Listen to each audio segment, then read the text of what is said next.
কারো message seen করে ফেলে রেখে অফলাইনে চলে যাওয়া ব্যাপারটা পৃথিবীর সুন্দরতম অবহেলা। আপনি কাউকে মেসেজও করছেন, ও কিছুক্ষণ পর মেসেজটা সিনও করল, তবে রিপ্লাই নেই। তারপর সে অফলাইনে চলে গেল।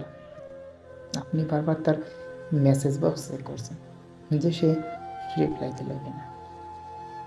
আর এক সময় হঠাৎ আপনি দেখলেন 5 মিনিট আগেই সে অনলাইনে এসেছিল, অথচ আপনার মেসেজে রিপ্লাই না দিয়ে সে আবার অফলাইনে চলে গেছে। জানেন, এর চেয়ে সুন্দরভাবে আর অবহেলা করা যায় না। তবে একটা কথা কি জানা, এই অবহেলাটাকে সহ্য করে যে আপনার জন্য অপেক্ষা করে আছে, আপনার পথ চেয়ে আছে, বিশ্বাস করুন তার থেকে বেশি হয়তো আপনাকে কেউই ভালোবাসতে পারবে না।